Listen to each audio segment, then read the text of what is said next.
Welcome friends. आज हम लोग अपना तीसरा लेक्चर स्टार्ट करेंगे। तो आज के जो लेक्चर्स हैं वो था थ्योरेटिकल होगा। तो जो ये बिटवीन द लाइंस है, मैं सारा सेंटेंस शायद ना पढूं, जो मेन मेन पॉइंट्स है वो पढूं, बट आप लोग ये सारा सेंटेंस टाइम मिलेगा तो रीड आउट करिएगा, इसलिए ये अपने आप में काफ़ी अच्छे सेंटेंसेस हैं। तो इसकी अंडरस्टैंडिंग अगर आप कर लेंगे तो और बेहतर तरीके से आप आज का लेक्चर समझ पाएंगे। मैं कोशिश करूंगा कि जो मेन मेन पॉइंट्स है वो आपको मैं बताता चलूँ, ठीक है। तो जैसे हम लोग स्टार्ट करेंगे, फर्स्ट लॉ, जीरोथ लॉ का हमने देखा सबसे इंपॉर्टेंट पॉइंट क्या था, टेम्परेचर। तो आज हम लोग टेम्परेचर के बारे में देखेंगे क्या होता है। तो टेम्परेचर क्या है? It is a fundamental property of thermodynamics and defined as the hotness of the body. कि बॉडी कितनी गर्म है या तो ठंडी है, ठीक है, वो डिफाइन करेगा।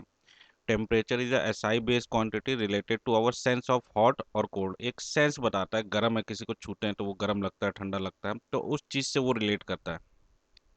और हम लोग मेजर कैसे करते हैं? It is measured with help of thermometer which contains a working substance as measuring a measurable property such as length, pressure, ठीक है। तो वो बताएगा कि टेम्परेचर हॉट है कि कोई सब्सटेंस कूल है। Okay, so when thermometer and some other object are placed in contact with each other. तो हम थर्मोमीटर, जैसे हमारे बॉडी का टेम्परेचर नापना होता है तो हम उसको रखते हैं, थोड़ी देर तक रखते हैं, ऐसे नहीं कि रख के तुरंत निकाल लेते हैं। तो थोड़ी देर तक क्यों रखते हैं? ताकि वो थर्मल इक्विलिब्रियम को रीच करे। तो यहाँ पे इंपॉर्टेंट क्या है कि थर्मल इक्विलिब्रियम में वो रीच करेगा जो भी हमें बॉडी मेजरमेंट करनी है, ठीक है। तो पहला इंपॉर्टेंट पॉइंट क्या है? थर्मल इक्विलिब्रियम में। फिर उसके बाद क्या कह रहा है? Reading of the thermometer is taken by the temperature of the other object. तो जो दूसरा ऑब्जेक्ट जो हमने लगाया है, जिसमें मतलब थर्मोमीटर यहाँ पे जो लगाया, जैसे ग्लास का जो आपने ट्यूब देखा होगा, उसमें कुछ मरकरी जो है राइज करता है, तो वो आपको टेम्परेचर इंडिकेट करता है। ठीक है। The process of providing consistent and useful temperature measurements.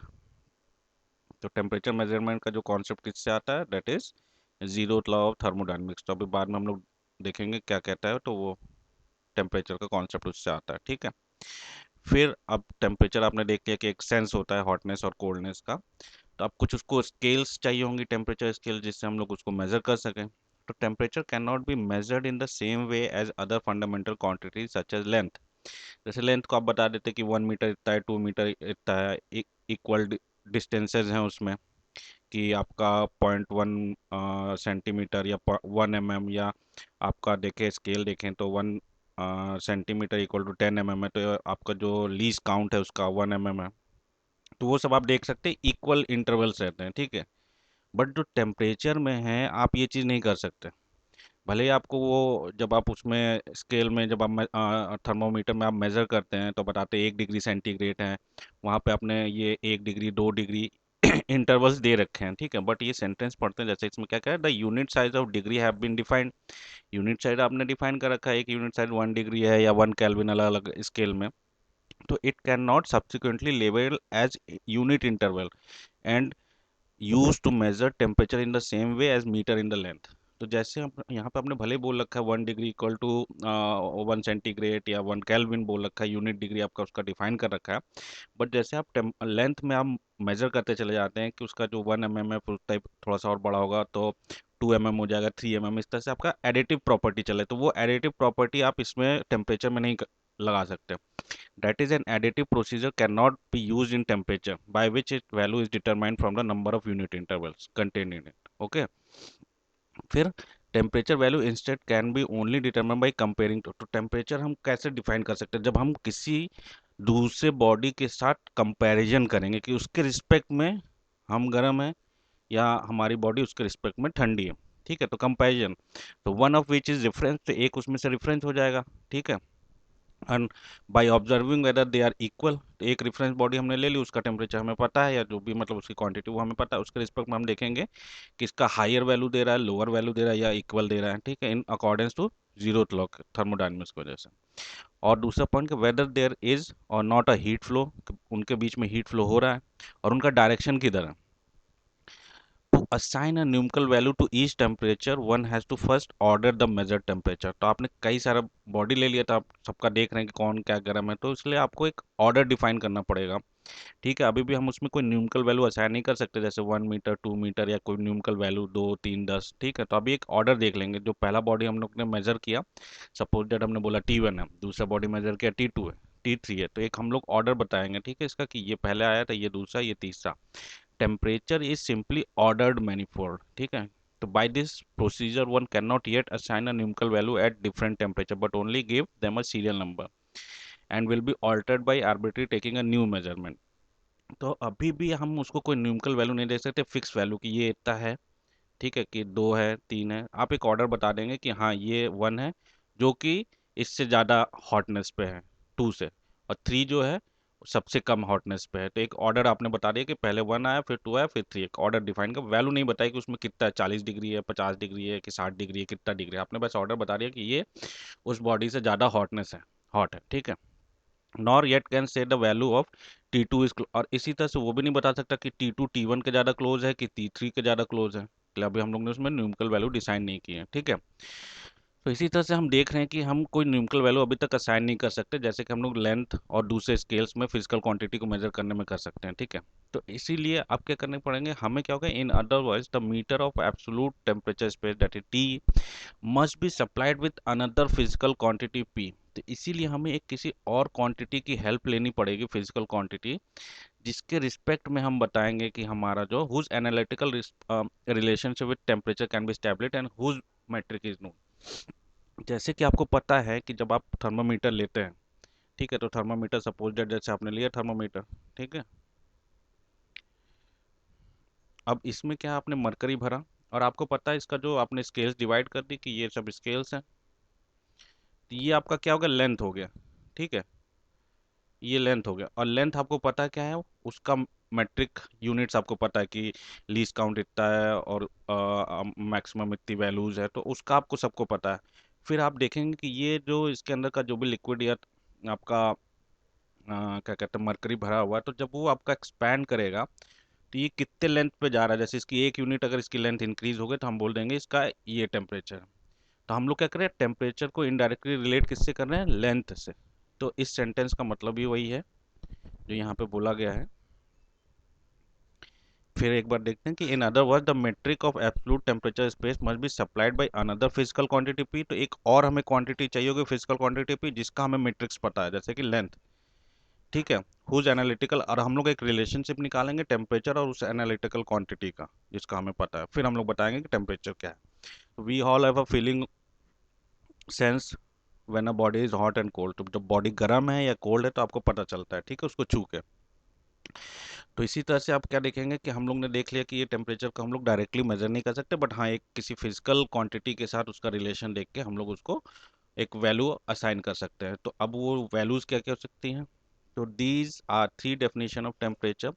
तो 3 डेफिनेशन आएगी टेम्परेचर की, जो आपका मतलब थ्योरेटिकल में सिलेबस में स्टार्टिंग में देख, पहला कहलाएगा एम्पेरिकल टेम्परेचर, दूसरा है आपका आइडियल गैस टेम्परेचर, ये टर्म्स आएंगे आपको तो पता रहना चाहिए, ठीक है। और फिर तीसरा आएगा आपका एब्सोल्यूट थर्मोडायनेमिक टेम्परेचर T, ठीक है। और ये क्या क्या होते हैं अभी आगे हम लोग देख लेंगे कि किसका क्या मतलब होता है। तो पहला क्या है, zeroth law and the concept of empirical temperature में हम लोग पहले देखेंगे empirical temperature. The notion of temperature is closely connected with understanding of notions of cold warm और हॉट, जैसे कि हम पहले देख चुके हैं टेम्परेचर का, ठीक है। अब हमने देखा यहाँ पे क्या देख रहे हैं हम लोग, कि जैसे यहाँ पे एक काफ़ी अच्छी चीज़ लिखी है कि हॉटनेस और कोल्ड से हमें क्या मतलब होता है। कि यहाँ पे देखिए, such sensations are purely subjective and do not follow clear unique definition of the notion temperature. तो ये जो हॉट और कोल्ड बोल रहे हैं आप, इसका कोई यूनिक डेफिनेशन नहीं है, उसको कैसे समझेंगे, जैसे in fact our sensation of hot and cold is not even monotonic whether function is increasing or decreasing but relative, एक ये रिलेटिव टर्म है, ठीक है। कैसे, जैसे आप देखेंगे we may occasion feel severe coldness as other hot, for instant we touch cold CO2 ice. अगर आप liquid ice that is CO2 ice को टच करेंगे, वो आपको ठंडा लगेगा, बट आप क्या होगा, आपके छाले पड़ जाएंगे। बट हमें पता है कि छाले तो हमेशा गर्म चीज़ पकड़ने से होते हैं, बट यहाँ पे आप क्या है, कोल्डनेस की वजह से छाले पड़ रहे हैं। तो ये रिलेटिव टर्म हो गया, ठीक है। तो it transpired that definition of temperature is difficult and should be independently with human sensation. तो इसीलिए एक ह्यूमन सेंसेशन से वो चीज़ इंडिपेंडेंट होनी चाहिए, नहीं तो आप तो कह देंगे कि मेरे को तो छाले पड़े हैं और वो ठंडा लग रहा है तो ये बॉडी ठंडी हो गई। अब इसी तरह से तो आप देख रहे हो कोई ह्यूमन सेंसेशन के साथ आपका उसका तालमेल बैठ नहीं रहा। तो इसलिए अगर आपको टेम्परेचर डिफाइन करना है तो कोई एक ऐसी चीज़ लानी पड़ेगी जो कि ह्यूमन सेंसेशंस के ऊपर डिपेंड ना करे। ठीक है। It is however not possible to define the temperature in a direct manner. ये भी हम देख चुके हैं कि डायरेक्टली आप उसको डिफाइन नहीं कर सकते या मेजर नहीं कर सकते। It must be defined indirectly by the notion of thermal equilibrium. तो हमने देखा कि जब थर्मल इक्विलिब्रियम हो जाएगा तो उसकी वजह से हम लोग डिफाइन कर पाएंगे। ठीक है। वन वे क्या है? One way one says two systems have same temperature if they are in thermal equilibrium with another. तो हम क्या कहते हैं कि अगर कोई दो बॉडी थर्मल इक्विलिब्रियम में तो दोनों का टेम्परेचर सेम होगा।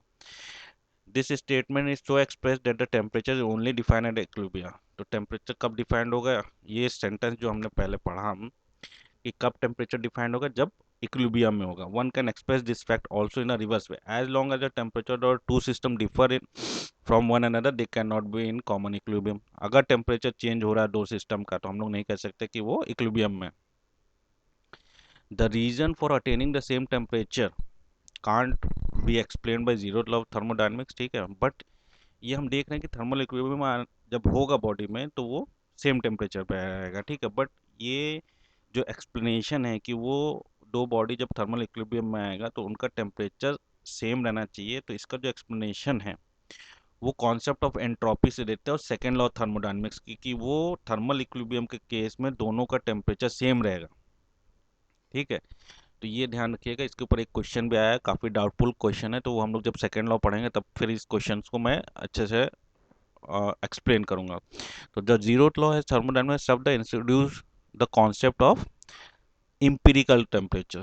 तो जैसा कि हमने बताया जीरो लॉ तीन तरह के टेम्परेचर को डिफाइन करेगा। तो उसमें पहला क्या हो गया, उसने डिफाइन किया इम्पीरिकल टेम्परेचर्स को। तो इम्पीरिकल एक मैथमेटिकल टर्म है, वहां से आप लोग थोड़ा सा इसकी डेफिनेशन देख सकते हैं कि इम्पीरिकल फंक्शंस क्या होते हैं। ठीक है। तो हम लोग देखा क्या कि अकॉर्डिंग टू दिस अप्रोच, अब वो कह रहा है कि हमने देखा कि जो बॉडी इक्विलिब्रियम में रहती है तो वहीं पे टेम्परेचर हम लोग डिफाइन कर सकते हैं। तो टेम्परेचर डिफाइन करने के लिए इक्विलिब्रियम आना जरूरी है, बट ऐसा तो है नहीं।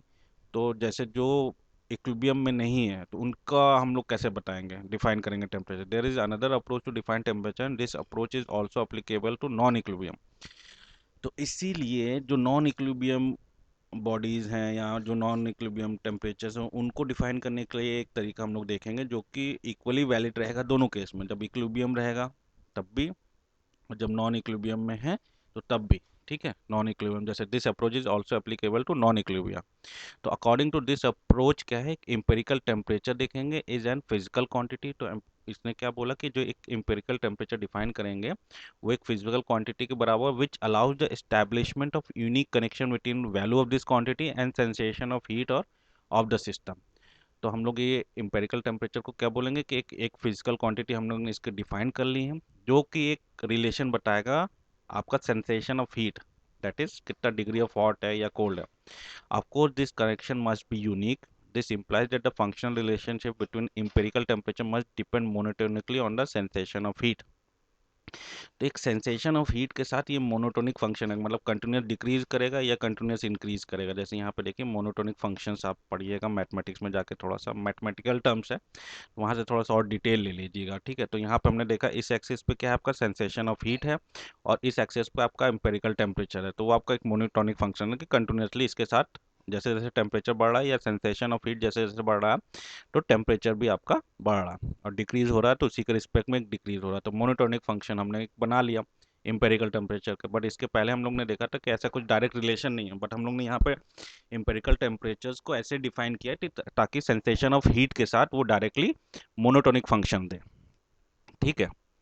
तो यहाँ पे आपने देख लिया। तो empirical temperatures are measured with thermometer in which a physical quantity is uniquely related to degree of hotness. तो हमने क्या देखा कि हम लोग जो एम्पेरिकल टेम्परेचर है वो किसकी मदद से मेजर करेंगे, थर्मोमीटर्स में, और थर्मोमीटर में एक कोई फिजिकल क्वांटिटी रहेगी। ठीक है। जो कि रिलेट करेगी डिग्री ऑफ हॉटनेस के साथ। तो यहाँ पे जैसे आप देख सकते हैं ये आपका थर्मोमीटर है। ठीक है। Thermometer that uses thermal expansion of the fluid as a measure of empirical temperature. हमें पता है जैसे अगर हीट बढ़ाएंगे इस फ्लूइड की तो वो थर्मली एक्सपैंड करेगा, और वो थर्मली एक्सपैंड करेगा तो हम इस थर्मामीटर की मेजर से टेम्परेचर बता देंगे कि ये इतना गर्म हो गया है। ठीक है, इसीलिए तो एक इसका जो रिलेशन देखेंगे, ये हमारा इम्पेरिकल टेम्परेचर्स हो गए, theta one, theta naught, theta, ठीक, और ये लेंथ हो गया। तो हम लोग ने एक लेंथ वाले में एक फंक्शन बना लिया कि हमें कोई अननोन टेम्परेचर है, सपोज दैट थीटा फाइंड करना है। ठीक है, और इनिशियल आपको ये आपका दिया हुआ है, तो ये अगर आपको फाइंड करना है तो थीटा अगर आपको फाइंड करना है तो क्या होगा, एक रिलेशन बना लीजिए, theta equal to theta naught, और ये आपका स्लोप हो जाएगा, और L minus upon L naught. ठीक है, तो एक हम लोग ने ये फंक्शनल रिलेशनशिप तैयार कर लिया। ठीक है, ये इंपॉर्टेंट नहीं है कहाँ से आया कैसे आया। ठीक है, तो या तो आप इसका स्लोप देख सकते हैं कि आप इन दो पॉइंट्स ले लें। ठीक है, यहाँ पे जैसे 3 पॉइंट है ना, तो यहाँ पे 3 पॉइंट स्लोप हो जाएगा। तो आप ये स्लोप वैल्यूज है, जैसे अगर ये आपको देख लें तो थीटा माइनस थीटा नॉट हो जाएगा divided by L minus L not, और ये आपका नोन है, इधर वो वाली क्वांटिटीज आपकी नोन है। ठीक है, यहाँ पे अननोन क्या रह गया आपका ये, तो ये एल आपका आया के लिए थर्मली एक्सपैंड होके आया। ठीक है, तो ये चीज़ आप यहाँ पर रिलेशन में, ये डिफरेंट 3 पॉइंट्स के बीच का स्लोप है मैथमेटिकल फंक्शंस में। ठीक है, तो वही चीज़ लिखा है स्लोप फंक्शंस। तो वहाँ से आपने देखा ये रिलेशन आ गया और आपने बता दिया। अब क्या है, इन above relation what numbers and unit actually describe theta. तो इस अब हमने देखा लेंथ का, तो आपने देख लिया कि वो मीटर में देते हैं, सेंटीमीटर एमएम में देते हैं। तो ये जो एम्पिरिकल टेम्परेचर आपने डिफाइन किया कि ये थीटा जो ये फंक्शन आपने बताया कि ऐसे सेंसेशन ऑफ हीट के साथ वेरी करेगा, उसकी यूनिट क्या होगी। ठीक है, there is no unique answer to this question, तो इसका कोई यूनिक आंसर नहीं है। We will cover 3 possibilities, there are other possibilities but they are not needed.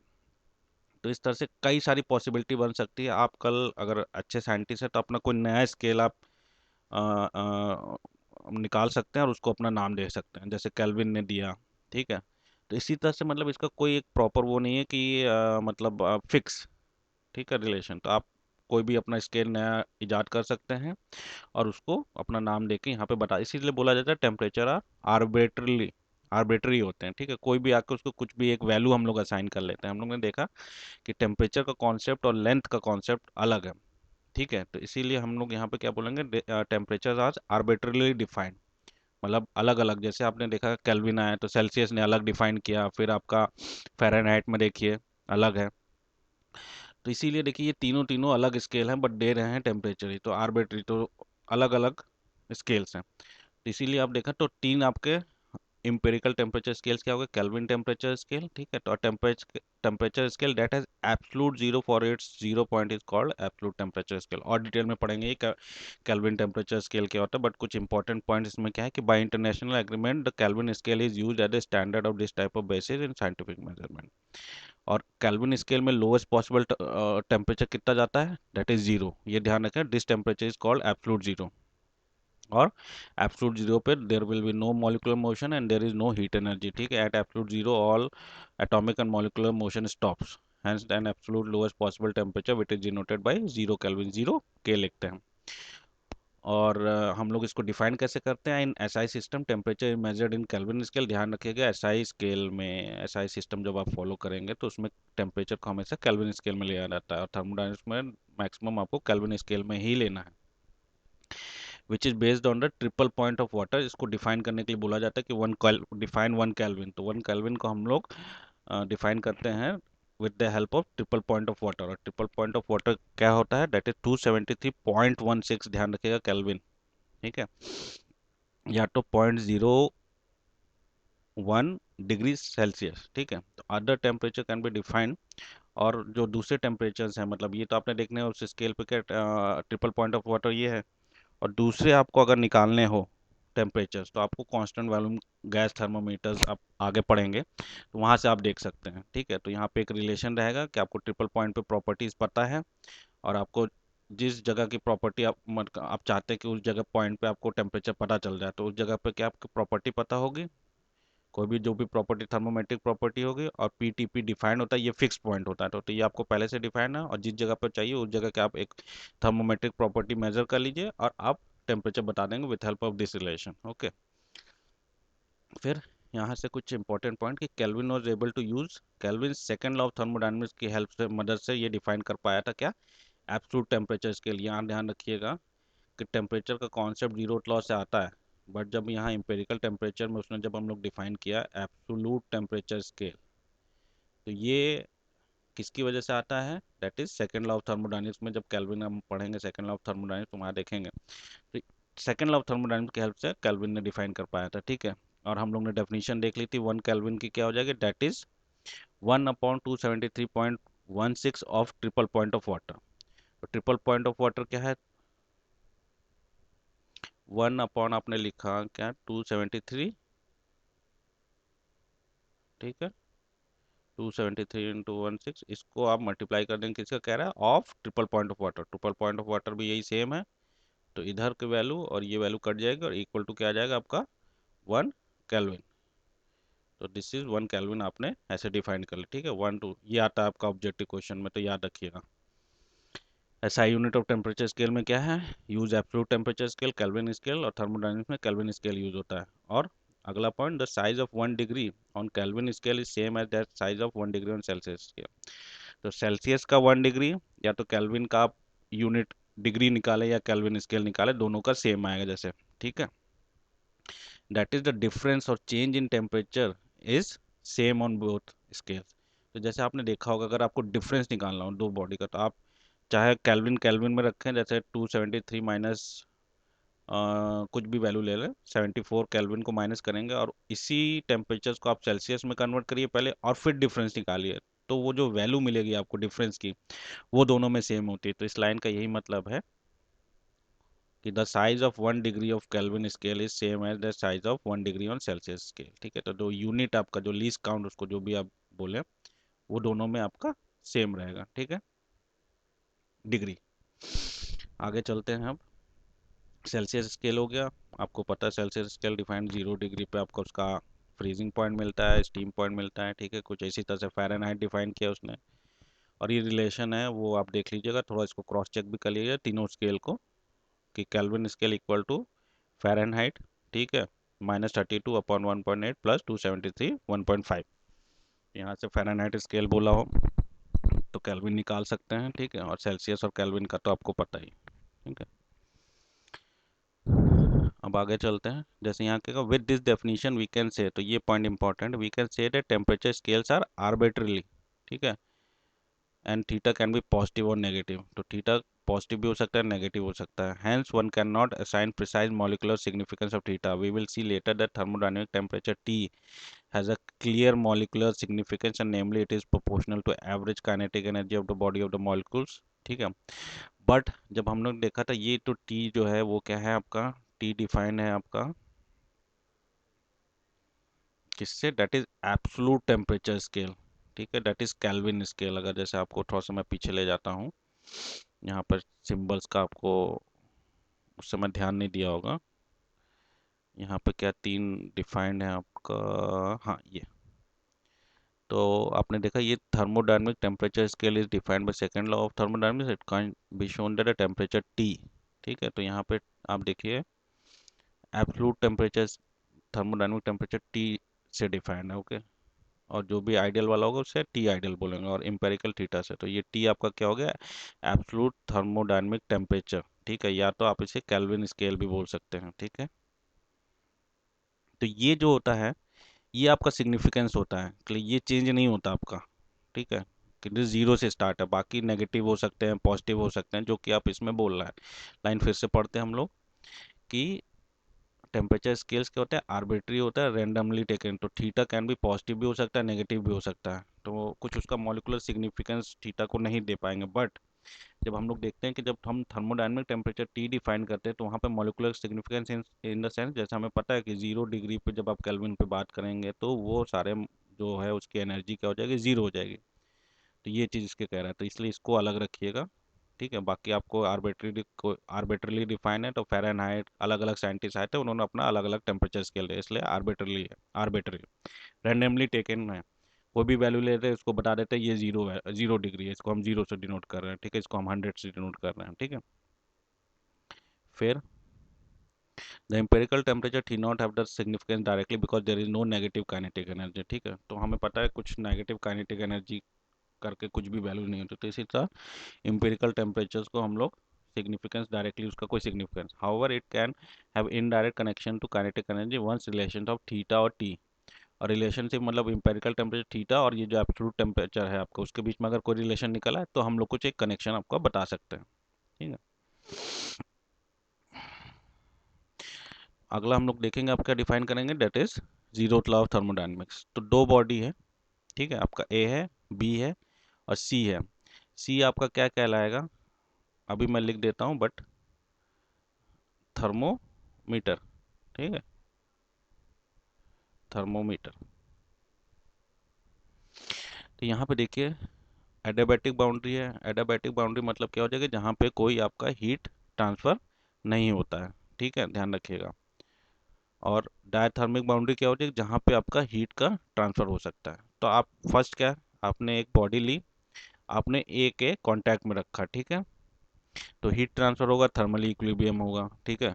उसके बाद क्या होगा, फिर आपने वही सेम बॉडी आपने क्या की, बी के साथ भी रखा, ठीक है, फिर उसमें कुछ होगा, ठीक है, थर्मल इक्विलिब्रियम होगा, कोई एक टेम्परेचर अटेन होगा, ठीक है। तो हमने पता है कि ये सेपरेटली, ये क्या है, थर्मल इक्विलिब्रियम विद सी है, और बी भी थर्मल इक्विलिब्रियम है सी के रिस्पेक्ट में। तो हम लोग क्या कह देंगे कि ए और बी भी क्या होंगे, थर्मली इक्विलिब्रियम में होंगे और इनका टेम्परेचर सेम होगा, जो कि डिनोट क्या करेगा, सी, सी का जो भी टेम्परेचर होगा वो ही ए का और बी का हो जाएगा। यहाँ पे देख रहे हैं, भले ये बॉडी कांटेक्ट में नहीं है बट आप बता पा रहे हैं कि ए और बी भी थर्मल इक्विलिब्रियम में होंगे, क्यों, क्योंकि ये इनडायरेक्टली सी के रिस्पेक्ट में थर्मल इक्विलिब्रियम में है। तो यही चीज़ सेंटेंस में बोला गया है, और आप ये चीज़ खुद से अपना मतलब पढ़ लीजिए, वही सेम चीज़ें बोली गई हैं। तो इनको दोबारा पढ़ने से कोई मतलब नहीं है, टाइम वेस्ट है, पर ये आप पढ़ लीजिएगा आपको टाइम मिले तो। तो क्या कहता है statement, when two bodies are और systems are each separately in thermal equilibrium with a third body, दो बॉडी है वो सेपरेट है, ठीक है, मतलब कोई उनके बीच में हीट ट्रांसफर नहीं है, with a third body. They are also in thermal equilibrium with each other, and there exists a common useful scalar quantity called temperature, which is a property of all thermodynamic system in equilibrium state, such that the temperature equality is a necessary and sufficient condition for thermal equilibrium. तो temperature equality एक necessary sufficient condition बन जाएगी thermal equilibrium की, कि temperature equal होगा, but वो equality पे reach कैसे करता है, ठीक है, ये सब हम सेकेंड लॉ के हेल्प से बता पाएंगे, विद हेल्प ऑफ एंट्रोपी का कॉन्सेप्ट है, ठीक है। तो वहाँ पर देखेंगे, तो ये इसकी डायरेक्ट स्टेटमेंट है, क्या कहता है कि थर्मल इक्विलिब्रियम सफिशिएंट कंडीशन क्या है कि उसका टेम्परेचर इक्वल होगा, ठीक है, थर्मल इक्विलिब्रियम। अब क्या हो गया कि ये हो गया आपका जीरोथ लॉ, ठीक है। अब जीरोथ लॉ का जैसे हम लोग ने देखा होगा, जैसे ये क्वेश्चन आपका इंटरव्यू में मेरे से पूछा गया था कि जीरोथ लॉ का नाम जीरोथ लॉ क्यों पड़ा। तो when the laws of thermodynamics were originally established there were only three. तो जब स्टार्टिंग में जब ओरिजिनली जब लॉज डिफाइन हुए तो केवल तीन लॉज थे, that is first, second and third. But जब फर्स्ट लॉ में हमने देखा इंटरनल एनर्जी का कॉन्सेप्ट आता है, ठीक है, तो और इंटरनल एनर्जी को डिफाइन करने के लिए क्या होता है कि हमें टेम्परेचर की ज़रूरत पड़ती है, तो इसलिए अब टेम्परेचर को ढूंढा गया कि डिफाइन किया जाए। तो इसीलिए 18th सेंचुरी में scientist realize that another law हमें चाहिए। तो zero law of thermodynamics was formulated by Fowler scientist ने 1931 में बताया, much after first and second laws of thermodynamics proposed and were in use, therefore to avoid any confusion law propose by Fowler was named. तो अब क्या 1 2 3 के बाद 4 तो रख नहीं सकते थे, क्योंकि एक सीक्वेंस में हमें बढ़ना था, ठीक है, इसलिए फर्स्ट लॉ ने इंटरनल एनर्जी दिया था, तो इसीलिए अब वो फर्स्ट लॉ के पहले का नंबर हम लोग ने जीरो को ले लिया और उससे जीरो लॉ ऑफ थर्मोडायनेमिक्स आ गया, ठीक है। अब अगला आपका पूछा जाएगा प्रिंसिपल ऑफ थर्मोमेट्री क्या है, डिफाइन प्रिंसिपल ऑफ थर्मोमेट्री। तो थर्मोमेट्री में be defined as the science and art of temperature measurement, ठीक है। तो टेम्परेचर मेजरमेंट का जो साइंस है वो किस में आता है, प्रिंसिपल ऑफ थर्मोमेट्री में, ठीक है। Temperature difference determines the direction of heat flow between two bodies in thermal contact. तो अगर टेम्परेचर डिफरेंस आप मेजर करें, अगर टेम्परेचर डिफरेंस मिलता है तो ही तो हीट फ्लो होगा, अगर टेम्परेचर डिफरेंस जीरो आता है तो कोई हीट फ्लो नहीं होगा। तो the basic principle of thermometry is that there is no heat flow between two bodies if they are in thermal equilibrium। अगर आपको पता है कि थर्मल इक्विलिब्रियम में है वो, तो क्या हो जाएगा, कोई भी हीट फ्लो नहीं होगा when their temperatures are equal। अब इसी सब प्रॉपर्टीज को यूज करने के लिए हम लोग प्रिंसिपल थर्मोमेट्री हम लोग ने साइंस डेवलप की। तो the property which is used in finding out temperature is known as thermometric property.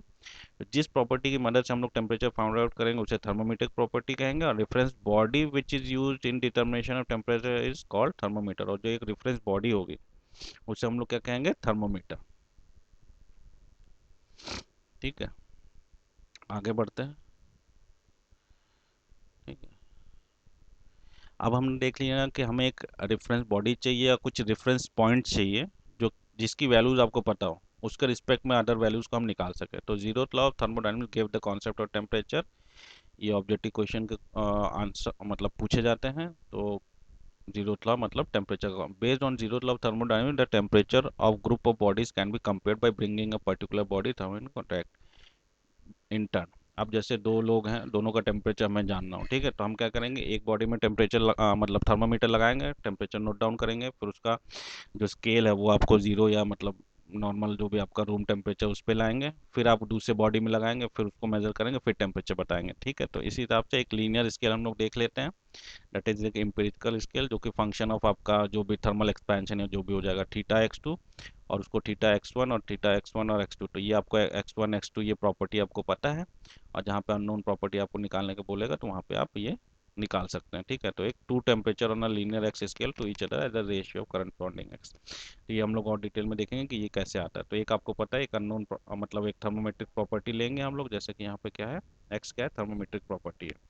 तो थर्मोमेट्रिक प्रॉपर्टी की मेजर से आप लोग टेम्परेचर बता पाएंगे। ठीक है, अब आइडियल गैस आएगा। आइडियल गैस क्या है, इसका डिटेल हम लोग जब अभी लेटर स्टेजेस में जब थर्मो थर्मोडायनेमिक प्रॉपर्टीज़ पढ़ेंगे तो वहाँ पे आइडियल गैस क्या होते हैं, लो प्रेशर, लो वॉल्यूम या हाई वॉल्यूम कब होता है, तो वो सब डिटेल वहाँ पे पढ़ेंगे। पर आइडियल गैस इक्वेशन का जो रिलेशन होता है वो अपने आप में इंपॉर्टेंट है, तो वो पढ़ लेते हैं। तो यहाँ पे क्या कहते हैं, हम एक गैस जो कि ये रिलेशन फॉलो करता है P V equal to M R T, और वहाँ पे एन की वैल्यू क्या हो जाएगी, M by M, capital M.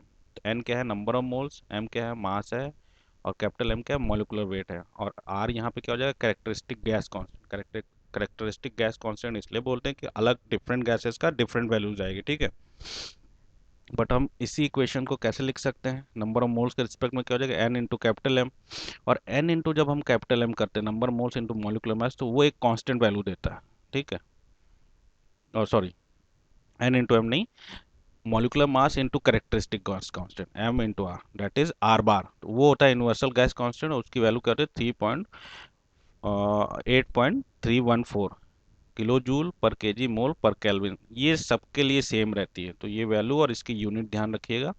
और वो इक्वेशंस में क्या यूज़ करता है, एम आर टी यूज़ करता है या एन आर बार टी। ठीक है, तो दोनों यूज़ होगा। ये आइडियल गैस इक्वेशन के लॉज हैं, P one V one upon T one equal to, ये कोई भी रिलेशन जो गैस ये रिलेशन फॉलो करता है उसे हम लोग क्या है, आइडियल गैस इक्वेशन स्टेट्स। ठीक है, अब इसी आइडियल गैस इक्वेशन को यूज़ करते हुए कुछ गैस थर्मोमीटर्स हैं। ठीक है, इनके ऊपर ऑब्जेक्टिव क्वेश्चंस आते हैं, तो इनका कुछ कॉन्सेप्ट समझ लेंगे, जिसके बाद क्या हो जाएगा, हमारे ऑब्जेक्टिव क्वेश्चंस लगाना आसान हो जाएंगे। जैसे experiment with gas thermometer have shown that there is very little difference in temperature scales for different gases। तो जब हम गैस थर्मोमीटर्स में जब हम टेम्परेचर मेजर करते हैं, ठीक है, गैसेस यूज़ करते हैं, हमें वहाँ से जो टेम्परेचर हम लोग मेजर करते हैं अलग अलग गैसेस के लिए, तो उसमें जो टेम्परेचर का वेरिएशन काफ़ी कम आता है। Thus it is possible to set up a temperature scale that is independent of thermometric medium if it is a gas at low pressure. ध्यान रखिएगा, लो प्रेशर मतलब आपका आइडियल गैस। तो जो आपने ये डिज़ाइन किया आइडियल गैस थर्मोमीटर, इसको जब आप लो प्रेशर में तब जब इसके टेम्परेचर मेजरमेंट करेंगे तो इनका वेरिएशन बहुत कम आता है, तो इसलिए इंडिपेंडेंट हो जाता है कि उसमें गैस वन है कि गैस टू है कि कौन से टाइप का गैस है, क्योंकि सबका क्या हो जाएगा, आइडियल गैस की तरह बिहेव करेगा। ठीक है, तो in this cases all gases behave ideal gas and have a very simple relation between their pressure volume. और तो आइडियल गैस का रिलेशन क्या हो जाएगा, P V equal to M R T constant. To calibrate the scale of an ideal gas thermometer, we must choose a standard reference temperature। एक standard reference temperature हमें पता रहना चाहिए। ठीक है, the standard adopted in SI system unit is क्या है, और वो standard value क्या है, triple point of water, that is the temperature at which water, ice and water vapor को solid, liquid, gas एक तीन फेज एक जगह पे एग्जिस्ट करते हैं, तो उसे हम लोग कहते हैं ट्रिपल पॉइंट ऑफ वाटर। ठीक है, और this standard temperature has been assigned, और इसकी वैल्यू क्या असाइन की गई, 270 273.16 केल्विन, ठीक है, ये तो के इसकी मदद से हम लोग निकाल सकते हैं। तो ये है स्टैंडर्ड, ठीक है, 273.16 और पी पीटीपी। तो पी आपका थर्मोमेट्रिक प्रॉपर्टी हो गया, ठीक है, वो आप मेज़र करिए। अब जैसे यहाँ पे क्या किया है, जैसे आपको पता है कि यहाँ पे इसने क्या बोलते हैं, जो प्रेशर पी है that is half of triple point. Pressure P जो है half of pressure of triple point है, तो उस जगह पर टेम्परेचर कितना हो जाएगा, तो यहाँ पे क्या हो जाएगा, ये रिलेशन यूज करिए, तो टी इक्वल टू पी हो गया, या half of P T P करेंगे तो आपका सिंपली क्या हो जाएगा, यहाँ पे हाफ एल इंटू 273.6। तो आपको यह टेम्परेचर उस जगह पे बता पा रहा है जहाँ पे प्रेशर हाफ है, तो ऐसा रिलेशन यूज करके निकाल सकते हैं। तो this equation calibrates our thermometer, the thermometer scale defined in this is called, और इस तरह से जो हम लोग डिफाइन करेंगे उसे हम लोग क्या कहते हैं, आइडियल गैस टेम्परेचर स्केल कहते हैं। तो इनसे जो भी ये टेम्परेचर निकल के आएगा उसे हम लोग क्या कहेंगे, ideal gas temperature scale. All gases show identical behaviour in case of lower, और जब भी लोअर प्रेशर में रहेंगे तो सारे गैस सेम बिहेवियर शो करेंगे, ठीक है। और इसी तरह से दो जो इंपॉर्टेंट आपके गैस थर्मामीटर हैं, वो पहला क्या है, wall constant pressure gas thermometer, या तो आप बोल दें कांस्टेंट वॉल्यूम। तो यहाँ पर देखिए the volume of a gas at constant pressure, ठीक है, या तो pressure of a gas at constant volume. तो constant volume gas thermometer this है, और ये आपका क्या हो जाएगा, कांस्टेंट प्रेशर गैस थर्मामीटर, ठीक है। और इनमें अब मेजर करेंगे हम लोग आपका क्या, वॉल्यूम मेजर करके, इसलिए प्रेशर तो कांस्टेंट हो गया तो ये वॉल्यूम देगा, ये थोड़ा सा कंफ्यूजन ना हो, तो ये ध्यान रखिए इसमें कौन सी थर्मोमेट्रिक प्रॉपर्टी है। तो आपका कांस्टेंट प्रेशर में, कांस्टेंट प्रेशर जब आपका रहेगा तो वहाँ पे थर्मोमेट्रिक प्रॉपर्टी क्या हो जाएगी, वॉल्यूम ऑफ द गैस, ठीक है। और आपका क्या हो जाएगा, जब आपका कांस्टेंट वॉल्यूम है तो वहाँ पे थर्मोमेट्रिक प्रॉपर्टी क्या हो जाएगी, प्रेशर, ठीक है। तो आइए देखते हैं थोड़ा सा। तो कांस्टेंट वॉल्यूम गैस थर्मामीटर पहले देखते हैं डिटेल में। तो जब कांस्टेंट वॉल्यूम हमें मेंटेन करना है गैस में, ठीक है, तो ये कुछ सेटअप है, यहाँ पे कुछ मोटा मोटा पॉइंट में दिखा के, और ये आपका बात है जिस जगह का आपको टेम्परेचर फाइंड आउट करना है, ठीक है। और इसके अंदर में क्या है, एक गैस भरी हुई है, कोई गैस है जो कि लो प्रेशर पे आइडियल गैस की तरह बिहेव करेगी, ठीक है। और इसका वॉल्यूम कांस्टेंट रखना, मतलब यहाँ से लेके कि अगर वॉल्यूम नहीं कांस्टेंट होगा तो ये जो लिखा हुआ एल पॉइंट है, ये फिक्स रेफरेंस पॉइंट है, ठीक है, ये पॉइंट आपका चेंज नहीं होगा। इसके अंदर का टेम्परेचर बढ़ेगा तो ये गैस को हीट करेगा, ठीक है, एक्सपैंड करेगा, तो इसका ये पॉइंट नीचे आना चाहिए।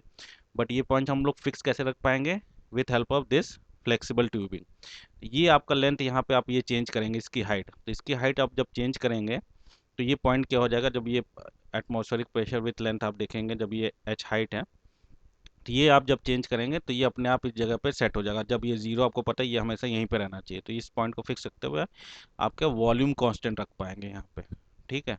ये लेंथ आपको चेंज करनी पड़ेगी, ये हाइट जो है आपकी, ठीक है, तो उसके हिसाब से ये फिक्स आएगा। तो यहाँ पे आपको क्या हो जाएगा, पी गैस क्या हो जाएगा, पी एटीएम प्लस एच, ठीक है। जब हम लोग ये रिलेशन आप फ्लूइड जब मैकेनिक्स पढ़ेंगे तो कैसे आता है वहाँ से भी देख सकते हैं, ठीक है। तो पी गैस हमें पता क्या हो जाएगा, पी एटीएम प्लस एच, ठीक है। यहाँ से लेके यहाँ तक सब ये प्रेशर ऑफ गैस है, और ये साइड पे देखेंगे तो आपका ये आ जाएगा, ठीक है। तो यहाँ पे जैसे हमें देना था, टेम्परेचर डिफाइन करना था, कांस्टेंट आपका ये क्या हो गया, कांस्टेंट वॉल्यूम गैस थर्मामीटर, ठीक है। तो pressure in the bulb is used as thermometer, तो देखिएगा नाम क्या है, constant volume gas thermometer, but हमारे यहाँ थर्मोमेट्रिक प्रॉपर्टी क्या, ठीक उसका अपोजिट, दैट इज प्रेशर।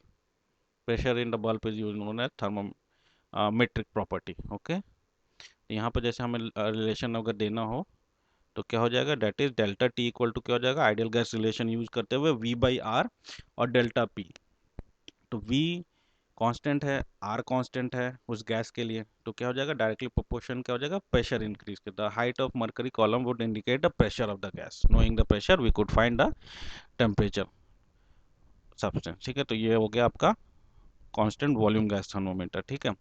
अब एक इम्पॉर्टेंट ऑब्जर्वेशन, जब साइंटिस्ट एक्सपेरिमेंट्स कर रहे थे, ठीक है, तो उन्होंने पहले क्या लिया, गैस वन लिया, उसका एक मतलब रीडिंग देगा आपका अराउंड, मतलब जो ये आपका स्टीम पॉइंट हो गया, ठीक है। और ये क्या हो गया आपका ice point, that is 0 degree, और ये 100 डिग्री सेंटीग्रेड। तो गैस वन लिया तो करस्पॉन्डिंग कुछ प्रेशर था, और इसके करस्पॉन्डिंग स्टीम पॉइंट के करस्पॉन्डिंग कुछ प्रेशर था, वो पॉइंट नोट डाउन यहाँ से लेके यहाँ तक उन्होंने ज्वाइन किया, ठीक है। इसी तरह से गैस टू था, उसका भी कुछ होगा अपना, तो वो भी ज्वाइन किया उन्होंने आइस पॉइंट, और उस पॉइंट पे सबका प्रेशर अलग होगा, डिफरेंट होगा, अलग अलग गैस का, ठीक है। तो वो यहाँ पे कुछ कट किया, फिर उन्होंने सोचा इसको एक्सट्रापोलेट करते हैं, या बैक हम लोग इसको ले जाते हैं जब प्रेशर डिक्रीज करते हुए या टेम्परेचर इसको डिक्रीज करते हुए हम लोग इसको एक्सट्रापोलेट करते हैं। तो experiment show that the temperature readings are nearly independent of type of the gas as long as the gas pressure is low and the temperature is well above the point at which the gas liquefy.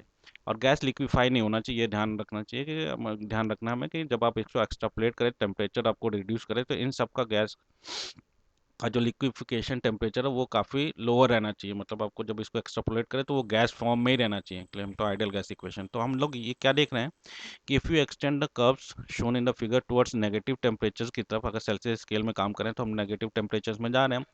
We find that in every case the pressure is zero when the temperature है। तो एक जगह हम देखते हैं कि जब ये इस टेम्परेचर पे रीच कर रहा है सबका प्रेशर क्या हो जा रहा है, यहाँ पे अलग है प्रेशर, यहाँ पे अलग है, यहाँ पे अलग है, बट इस टेम्परेचर पे जैसे ही वो रीच करता है -273.15 पे तो सबका प्रेशर क्या हो जाता है, हर गैस का जीरो हो जाता है।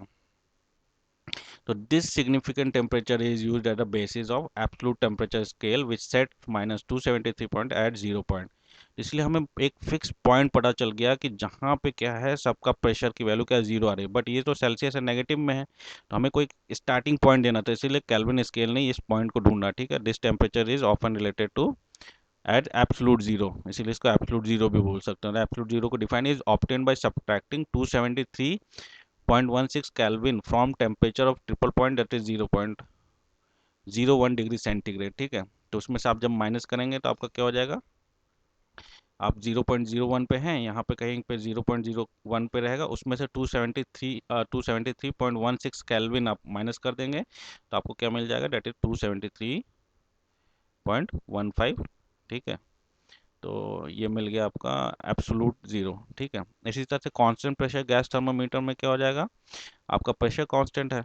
ठीक है, पी कांस्टेंट हो गया, आर कांस्टेंट हो गया, तो यहाँ पे delta we change in volume से आप क्या टेम्परेचर बता लेंगे। अब क्या है कि हमने देखा कि यहाँ पे आपने देखा कि स्टीम पॉइंट मेजर किया था और आइस पॉइंट मेजर किया था। तो 1954 के पहले दो पॉइंट्स हम लोग लेके चलते थे, आर्बिट्रली चूज करते थे, आइस पॉइंट और स्टीम पॉइंट। तो आइस पॉइंट को कैसे डिफाइन करते थे कि प्योर आइस इक्विलिब्रियम में रहेगा किसके, सैचुरेटेड वाटर वेपर एट 1, तो वो 0 डिग्री बोल दिया था। स्टीम पॉइंट में क्या क्या, pure water with its own vapour steam के साथ इक्विलिब्रियम में रहेगा 100 डिग्री सेंटीग्रेड, आर्बिट्रली हमने बता दिया। ठीक है, हम लोग ने बोल दिया कि एक लीनियर स्केल हम लोग ने बना लिया, that is T equal to a constant some और ये thermometric property P plus B some constant. Okay, A B constant हो जाएगा और पी थर्मोमेट्रिक प्रॉपर्टी हो गया। और आइस पॉइंट क्या है, 0 डिग्री सेंटीग्रेड है और स्टीम पॉइंट क्या है, 100 डिग्री सेंटीग्रेड है। ओके, एंड्रे एंड्रे सेल्सियस ने ये स्केल डिफाइन किया था, इसलिए इन्हीं के नाम से पड़ा सेल्सियस स्केल। तो इसीलिए अलग अलग साइंटिस्ट आते हैं, अपना कुछ यूनिक कंट्रीब्यूशन देते हैं और वो अपने नाम पे फिक्स कर जाते हैं। ठीक है, तो टी आई आइस पॉइंट पे आपको पता है टेम्परेचर टी आई। ठीक है, ए कांस्टेंट आपको पता है, नहीं पता अभी, सॉरी कांस्टेंट नहीं पता है, पी आई प्लस बी ये आपका पी आई थर्मोमेट्रिक प्रॉपर्टी, और आइस पॉइंट पता है, ये नोन है आपको, ice point and steam point. ठीक है, यहाँ पे हमें पता है आइस पॉइंट कितना है, 0 डिग्री, और स्टीम पॉइंट आपका क्या है, 100 डिग्री। तो दो इक्वेशन आपको मिल गई, प्रेशर भी पता है और थर्मोमेट्रिक प्रॉपर्टी क्या है वो भी, उसकी वैल्यू भी पता है, और पीएस की वैल्यू भी आपको पता है, स्टीम पॉइंट पे उस थर्मोमेट्रिक प्रॉपर्टी क्या वैल्यू, अननोन कहते हैं दो, यहाँ पे 0 ए पी बी, तो यहाँ पे दो अननोन की वैल्यू आपने निकाल ली, A equal to P S B की वैल्यू ये निकाल ली। ठीक है, और now putting in this equation one, फिर आप इक्वेशन वन में रख दीजिए, दैट इज इसमें अननोन की वैल्यू रख दीजिए, तो अननोन की वैल्यू रख दीजिएगा, आपको रिलेशन क्या मिल गया, टेम्परेचर इक्वल टू 100 ब्रैकेट में पी माइनस पी आई, फिर आपका नीचे क्या, P S minus P I, P क्या है आपका थर्मोमेट्रिक प्रॉपर्टी है, तो यहाँ पे आपको थर्मोमेट्रिक प्रॉपर्टीज की वैल्यू रख दीजिए, स्टीम पॉइंट आइस पॉइंट में पता है, और जिस जगह पे आपको टेम्परेचर फाइंड करना है बीच के किसी इंटरमीडिएट पॉइंट पे, तो वहाँ पे आपको थर्मोमेट्रिक प्रॉपर्टी पता है, तो यहाँ पे आपको चारों वैल्यू पता गया और आप उस जगह का टेम्परेचर बता पाएंगे। तो ये 1954 के पहले दो पॉइंट लेके हम लोग मेजर करते थे, that is ice point and steam point. Okay, but कुछ दिक्कत आती है आइस पॉइंट और स्टीम पॉइंट, जैसे कि there are particular difficulties with setting up ice point, ice को existing with saturated water at 1 atm in a reproducible वे।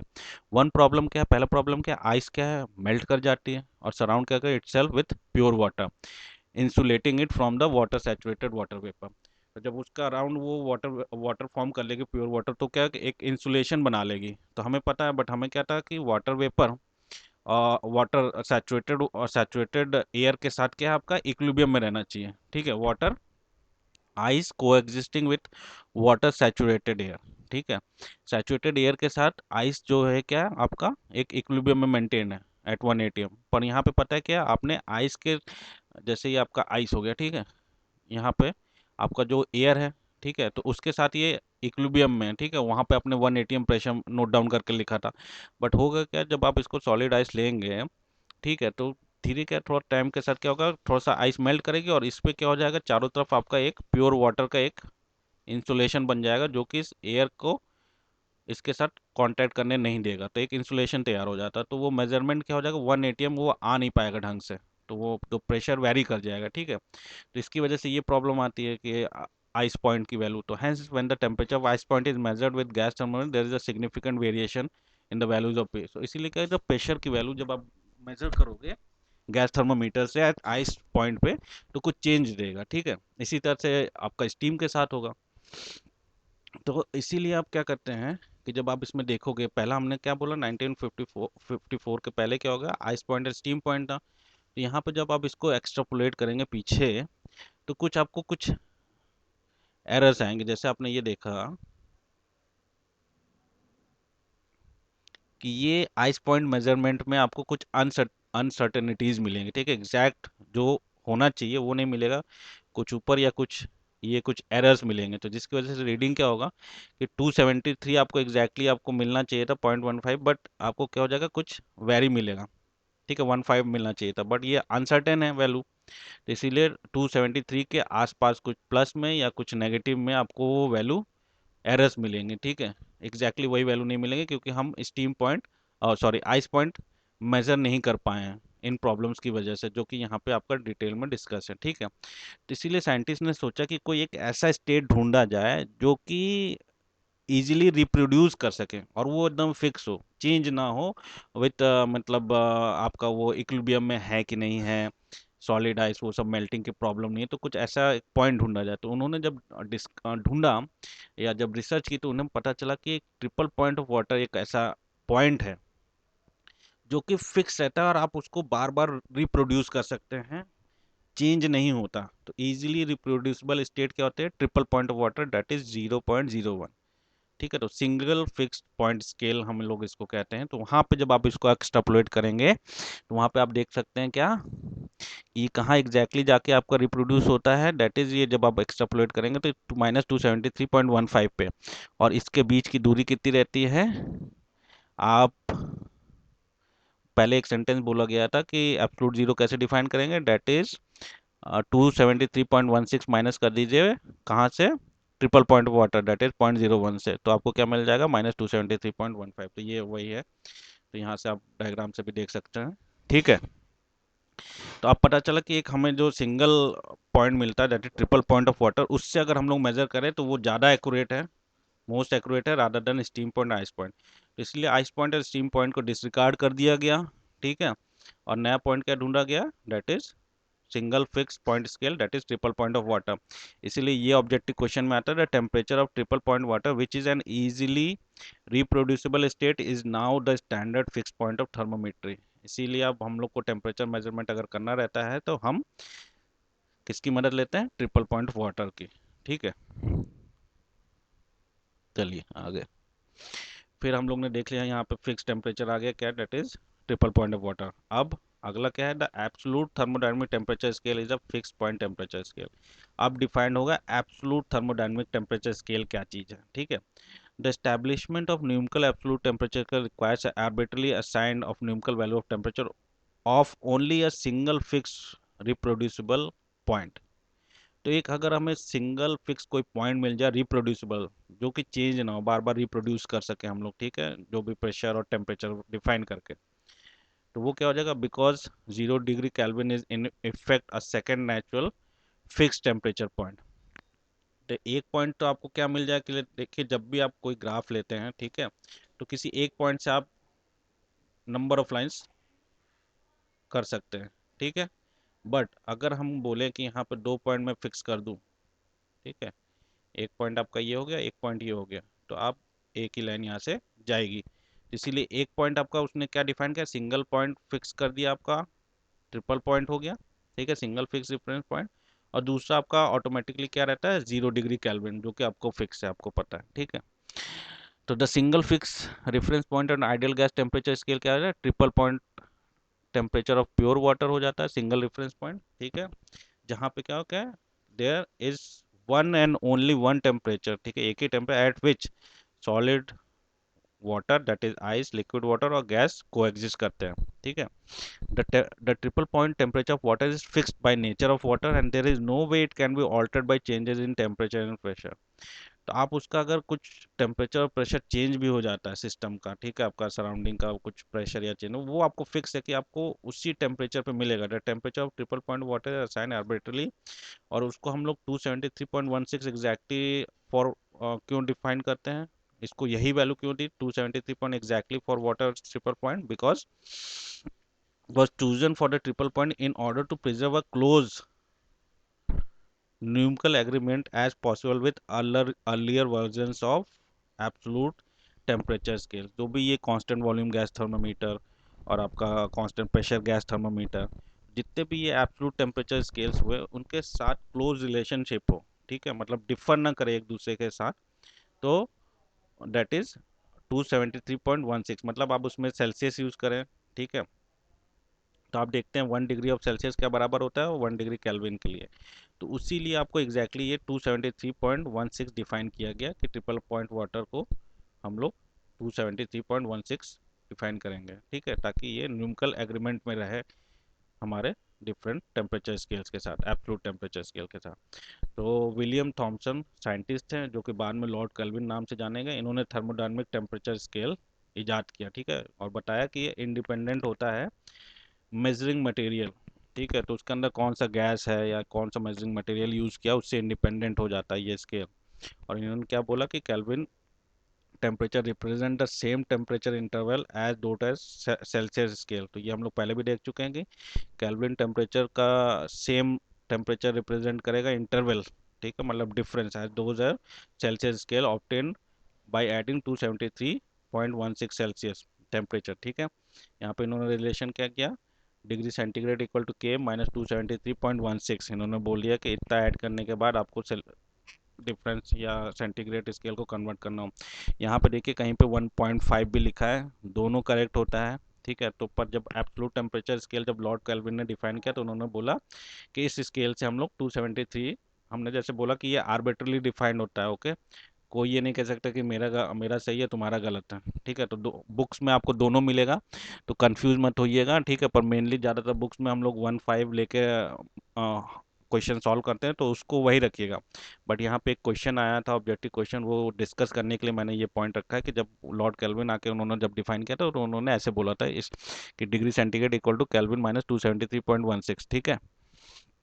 फिर हमने देखा कि 1974 के पहले दो टेम्परेचर ले जा रहे थे, बट 1954 के बाद क्या हो जाएगा, सिंगल क्या हो जाएगा, the triple point water is arbitrarily taken है जितना, और इसकी मदद से निकालेंगे। तो यहाँ पे P V equal to M R T हो गया, ठीक है। और टेम्परेचर आपने वॉल्यूम, अगर कांस्टेंट वॉल्यूम गैस थर्मोमीटर ले लेंगे तो वॉल्यूम कांस्टेंट, तो यहाँ पे आपको टेम्परेचर क्या हो जाएगा डायरेक्टली टू पी और इक्वल टू के पी, और ट्रिपल पॉइंट पर लिखना हो तो टी टी पी के पी टी पी, ठीक है। और इसी तरह से आप देखेंगे तो यहाँ पे के क्या हो जाएगा आपका T T P upon P T P, ठीक है। अब ये वैल्यू आपको इक्वेशन 2 में रख दीजिए कि कांस्टेंट की वैल्यू आपको पता है कि ये टी आपको नोन है और पी टी पी भी नोन है, यहाँ पे ये अननोन था के, तो ये वैल्यू आप उठा के 2 में रख दीजिए, तो आपका क्या बन जाएगा, that is T T P upon P T P into P, तो टेम्परेचर कितना आ जाएगा 273.16 P upon P T P. और पी यहाँ पे भले ही प्रेशर है कांस्टेंट वॉल्यूम गैस थर्मोमीटर के लिए, बट इसको हम लोग क्या बोलेंगे, कोई भी थर्मोमेट्रिक प्रॉपर्टी आप यहाँ पे लिख सकते हैं, ठीक है, उसके रिलेशन में ये मिल जाता है। आपका एम्पेरिकल टेम्परेचर हो गया, फिर आपका एब्सोल्यूट थर्मोडायनामिक टेम्परेचर स्केल हो गया, ठीक है। अब अगला आता है आपका आइडियल गैस टेम्परेचर स्केल, ठीक है। तो आप क्या होगा कि कांस्टेंट वॉल्यूम गैस थर्मोमीटर आपने लिया, ठीक है, उसमें आपने कई सारी गैसेस भरी, गैस 1 गैस 2 गैस 3, जैसे हम लोग देख चुके थे। तो गैस 1 ने कुछ अलग टेम्परेचर दिया और प्रेशर दिया, और यहाँ पे जो हम लोग स्केल रख रहे हैं वो पी टी पी है, ठीक है, ट्रिपल पॉइंट जो प्रेशर है वो आप डिक्रीज कर रहे हैं, पहले आपने 1000 लिया फिर 500 लिया, फिर इस तरह से डिक्रीज करते चले जा रहे हैं, ठीक है, पी टी पी जीरो की तरफ बढ़ते चले जा रहे हैं। और यहाँ पे जो स्केल था आपका P upon P T P है, ठीक है। तो आप देखेंगे जैसे जैसे आप ये डिक्रीज कर रहे हैं limit P T tends to zero, तो थीटा जो टेम्परेचर स्केल है सबका सेम आ रहा है। ये रिलेशन क्या आता है, temperature equal to 273.16 limit P upon P T P. ठीक है, तो ये हर गैस, ठीक है, लो प्रेशर पे आप ध्यान रखना, जीरो प्रेशर चला जा रहा है सबका, तो वो क्या मिल रहा है, द सेम वैल्यू। तो इसीलिए, ठीक है, तो यहाँ से आपने देखा कि ये theta equal to 273 V upon V T हो जाएगा कांस्टेंट प्रेशर गैस थर्मामीटर के लिए, और वॉल्यूम के लिए लेंगे तो इन्वर्स रहेगा। ठीक है, तो ये सारा जो ये theta equal to 273 V upon V T P है, या यहाँ पे लिखा 270 P upon P T P, ये क्या हो जाएगा, आपका empirical scale thus developed by constant volume gas is known as ideal gas thermometer, या आइडियल गैस टेम्परेचर स्केल। तो ये हम लोग ने देखा, जो भी ये इम्पेरिकल स्केल जो डिज़ाइन किया किसकी मदद से, कांस्टेंट वॉल्यूम गैस थर्मामीटर हम लोग ने यूज़ किया था। तो वो क्या हो जाएगा, वो क्या हमें अब क्या वो डिनोट करने लगेगा, that is ideal gas temperature scale denote करेगा। क्यों, क्योंकि यहाँ पे सारे जो आपके जो गैसेज हैं वो आपका कन्वर्ट किधर कर रहे हैं, एक सेम पॉइंट की तरफ एट लो प्रेशर। ठीक है, तो since a real gas is used in the bulb, bulb में हम लोग रियल गैस यूज करते हैं, behave as an ideal gas as pressure approaches zero. जैसे ये प्रेशर जीरो की तरफ अप्रोच करता है, सब कैसे बिहेव करते हैं, आइडियल गैस की तरफ। ठीक है, तो टेम्परेचर हम लोग या तो हम लोग limit P T tends to P upon P T P से दे सकते हैं, ठीक है, या तो प्रेशर आपका जीरो की तरफ रखना है, वी अपॉन वी टी। ठीक है। अब इसी तरह से एक और ग्राफ हम लोग जनरेट कर सकते हैं, पी एस अपॉन पी आई अगेंस्ट पी टी। यहाँ पे आपका पी टी रहेगा, ठीक है, ट्रिपल पॉइंट रहेगा, और इधर आपका क्या हो जाएगा, पी स्टीम पॉइंट और आइस पॉइंट। यहाँ पे तो नॉर्मली क्या है, P upon P T P लिया, बट वहाँ पे आपका स्टीम पॉइंट और आइस पॉइंट का रिलेशन देखेंगे तो वो भी सिमिलर ग्राफ ऐसे ही बनेगा। ठीक है, तो उसमें भी कोई एक पर्टिकुलर वैल्यू मिलेगी, तो वो वैल्यू अपने आप में इंपॉर्टेंट है। ठीक है, तो उसी तरह से जब उसको एक्सट्रापोलेट करेंगे, तो यहाँ पे जैसे आपने देखा था फिक्स पॉइंट आपको क्या मिल रहा है, T T 273.16 limit P upon P T P. तो वहाँ पे जो एक्सट्रापोलेट करने के बाद जो वैल्यू मिलेगी, limit P S upon P I equal to 1.3669 value मिलेगी। T S upon T I equal to क्या हो जाएगा, limit of P S upon P I, और ये आपका P T tends to zero, मतलब आपका जो ट्रिपल पॉइंट आपका है वो वैल्यू आपको जीरो की तरफ टेंस करनी है। ठीक है, तो ये वैल्यू मिली। और आपको पता है सेल्सियस और केल्विन स्केल में आपने 100 डिविजन्स कर रखे थे बीच में, तो T S minus T I क्या हो जाएगा, स्टीम पॉइंट और आइस पॉइंट के बीच के, आप चाहे केल्विन स्केल में काम करेंगे चाहे डिग्री सेंटीग्रेड में, वैल्यू क्या देगा, 100। तो यहाँ पे क्या है, ये दो इक्वेशंस हो जाएगी, टी एस टी आई, और ये 1.3660 ना, टी एस टी आई 100। जब आप इसको कैलविन सॉल्व करेंगे तो आपको वैल्यू क्या आ जाएगी, दैट इज 273.15 कैलविन, और टी आई आपको 273.15 कैलविन मिल जाएगा, स्टीम पॉइंट और ice point as values of steam point and ice point temperature on ideal gas temperature scale. तो आइडियल गैस टेम्परेचर स्केल पे भी आपको देखना क्या मिल गया, स्टीम पॉइंट और ice point, these values are independent of any assumption about the numerical value of temperature at triple point. तो ये आपने देखा कि ट्रिपल पॉइंट पे क्या वैल्यू आपने ली थी उस पर डिपेंड नहीं कर रहा है। ठीक है, तो this temperature of N ideal gas temperature scale being 0.01 degree above the, और ये जो 273.16 है वो क्या है, 0.01 डिग्री अबव है आइस पॉइंट से। ठीक है, thus the empirical Kelvin scale absolute temperature becomes ideal gas temperature scale। यहाँ पे आप लोग देखना है कि हम लोग ने स्टार्टिंग कहाँ से की थी, आपका एक एम्पेरिकल हमने पॉइंट लिया था, थीटा डिफाइन किया था। ठीक है, तो और वो केल्विन स्केल में। ठीक है, तो एब्सोल्यूट टेम्परेचर स्केल क्या हो जाएगा, बराबर किसके हो गया, आइडियल गैस टेम्परेचर। यहाँ पे देखिए, ये जो केल्विन स्केल में हमें पता है यही वैल्यू मिलती है हमें, बट यहाँ पे हमने क्या आइडियल गैस भरी थी, तो उसके बाद भी हमें ये स्टीम पॉइंट ये और ये पॉइंट सेम मिल रहे हैं हमें कैल्विन में। ठीक है, और जीरो में उधर चले जाएंगे तो जीरो कैल्विन में मिल जाएगा। तो यहाँ पे दिख रहा है कि जो भी हम लोग ने जो ये दो टेम्परेचर हैं, that is ideal gas temperature scale और एम्पिरिकल केल्विन स्केल बोले, या एम्पिरिकल वर्ड हटा भी सकते हैं। ठीक है, और या तो बोले आप absolute temperature scale becomes identical, that is both thermodynamic temperature scale, ठीक है, and ideal gas temperature predict the same value of absolute zero temperature. ठीक है, तो जब आप दोनों में, जब मतलब आप केल्विन स्केल में जब आप काम करेंगे तो वो भी आपको जीरो डिग्री पे ले जाएगा, एब्सोल्यूट जीरो डिफाइन करेगा, और आइडियल गैस टेम्परेचर में जब आपने देखा तो वो भी एब्सोल्यूट जीरो पे आपको जीरो डिग्री जीरो केल्विन ही रीड करेगा। तो इसलिए दोनों स्केल क्या हो जाएगा, इक्विवेलेंट। ये आपका ऑब्जेक्टिव क्वेश्चन है कि आपका kelvin scale that is absolute temperature scale becomes identical with ideal gas temperature scale. ठीक है, ध्यान रखिएगा। आगे चलते हैं आप। तो इसी तरह से ये अगला आप क्या देख सकते हैं, for practical application ideal gas thermometer somewhat inconvenient. तो प्रैक्टिकली क्या होता है, जो आइडियल गैस थर्मोमीटर है वो इनकन्वीनियंट होते हैं यूज़ करने के लिए। Is often replace by mercury bulb thermometers या बायोमेटालिक स्ट्रिप या इलेक्ट्रिक थर्मोमीटर, जैसे आजकल हमारे आते हैं, या तो thermocouple. This must be calibrated in terms of ideal gas thermometer so they too will read Kelvin temperature. तो ये सबको भी हमको पहले कैलिब्रेट कर लेना चाहिए, ताकि जब हम आइडियल गैस थर्मोमीटर से, ठीक है, ताकि वो केल्विन टेम्परेचर स्केल्स को रीड कर सके। ठीक है, कैलिब्रेट कर लेना चाहिए। अब हमने देखा कि यहाँ पे जो रिलेशन था या आइडियल गैस थर्मोमीटर में जब केल्विन में डिफाइन किया तो 273.16 लिया, बट इसके बाद क्या, कुछ इंटरनेशनल प्रैक्टिकल टेम्परेचर स्केल आए, दैट इज IPTS 68।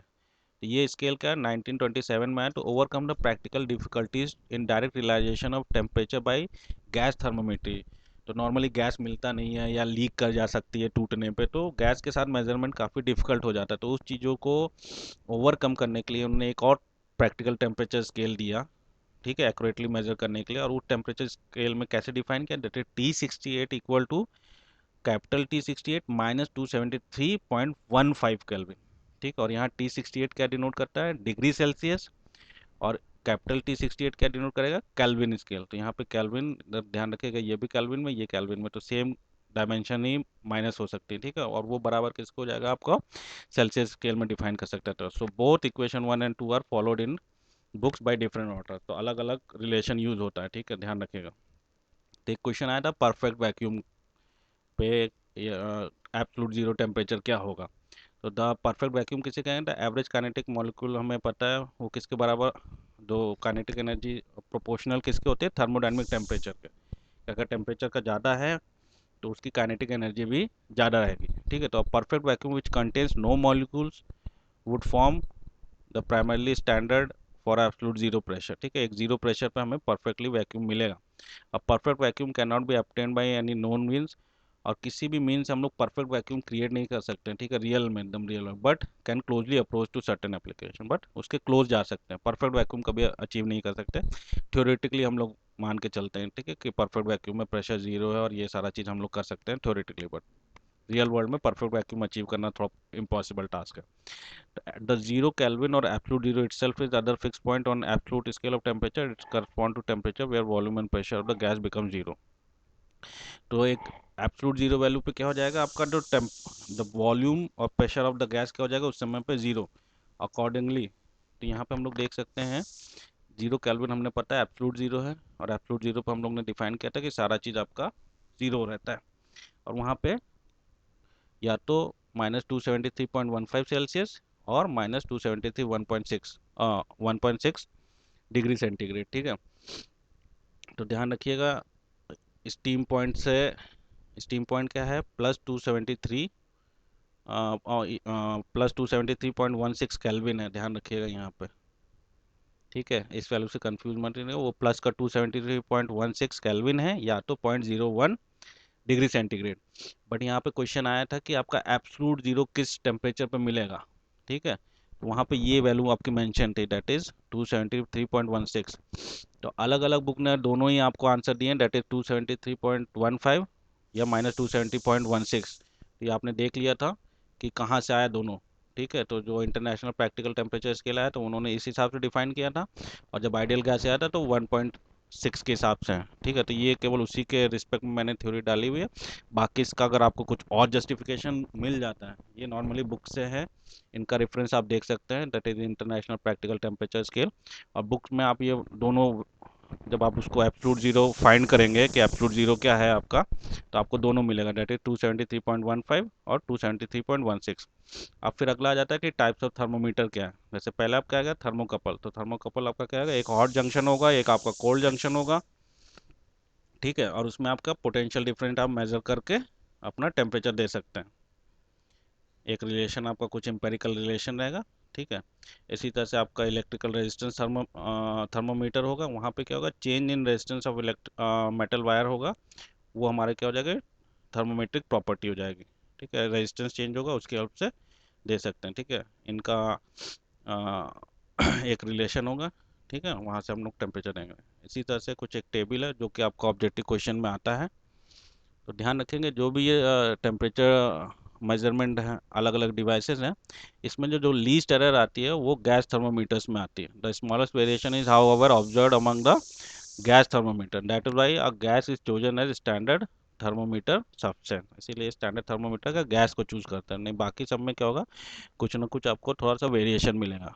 तो यहाँ पे ये आपका ऑब्जेक्टिव क्वेश्चन में आता है कि कांस्टेंट वॉल्यूम गैस थर्मोमीटर में थर्मोमेट्रिक प्रॉपर्टी का हो जाएगा P, constant pressure gas thermometer में और थर्मोमेट्रिक प्रॉपर्टी का हो जाएगा वॉल्यूम, इलेक्ट्रिक रेजिस्टेंस थर्मोमीटर में क्या हो जाएगा, रेजिस्टेंस, थर्मोकपल में क्या हो जाएगा, थर्मल ईएमएफ या पोटेंशियल डिफरेंस भी, लिक्विड इन गैस थर्मोमीटर जो हम लोग अपने घरों में यूज करते हैं उसमें क्या हो जाएगा, thermometric property that is length. ठीक है, तो इसका ऑब्जेक्टिव क्वेश्चन आता है। तो लास्ट में हम लोग कंक्लूड करते हैं, the conclusion of thermodynamics apply only to equilibrium states of the system, that is those static state into which system settles when mass transfer, heat transfer and all chemical and other reactive come to an end। हमें पता है ये equilibrium states के लिए हम लोग thermodynamics पढ़ते हैं। ठीक है, तो इसीलिए अब मैं एंड करता हूँ। आई होप कि आपको चैप्टर 1 अच्छा लगा होगा। इसके बाद हम लोग थोड़ा सा न्यूमेरिकल देखेंगे नेक्स्ट वीडियो में, ताकि आपको ये और रिलेट कर सकें कि जो भी हमने थ्योरी पढ़ी। तो आज के जैसे हम लोग ने थ्योरी में पढ़ा जो टर्म्स था, that is empirical temperature, ideal gas temperature, constant volume gas thermometers, तो इसको आप थोड़ा सा रिवाइज करिए, एक दो बार तीन बार रिवाइज करिए, अच्छे से ग्रैप्स कर लीजिए। ठीक है, मैंने जब बताया हो सकता है थोड़ा सा कन्फ्यूजन हो सकता है, बट जो लिटरेचर लिखा हुआ है उसको आप एक दो बार रीड करेंगे तो और अच्छे से क्लियर, आप जितनी बार उसको रीड आउट करेंगे शायद पहली बार में उतना ना समझ में आए, बट आपको जब सेकंड टाइम थर्ड टाइम जब उस सेंटेंस को पढ़ेंगे तो आपको ऑटोमेटिकली वो अच्छे से समझ में आने लगेगा कि टेम्परेचर को हम लोग डायरेक्टली क्यों मेजर नहीं कर सकते, क्या है क्या नहीं है। शायद मेरे समझाने में कुछ कमी रह गई होगी, बट कुछ उसके जो स्टेटमेंट्स है वो बुक से हैं, तो आप उसको जब पढ़ेंगे तो आप उसको एक दो बार आप जब पढ़ेंगे तो आपको अपने आप समझ में आने लगेगा। और जैसे अगर कुछ चीज़ें एक्स्ट्रा आपको पढ़ने, जैसे मैथमेटिकल टर्म्स आ गया था, मोनोटोनिक फंक्शंस, ठीक है, एम्पेरिकल फंक्शंस, तो ये सब आप थोड़ा सा नेट से सर्च करेंगे तो आपको और हेल्प हो जाएगी। आई होप आपको ये लेक्चर पसंद आया होगा। मिलते हैं नेक्स्ट लेक्चर में। Thank you, God bless you all.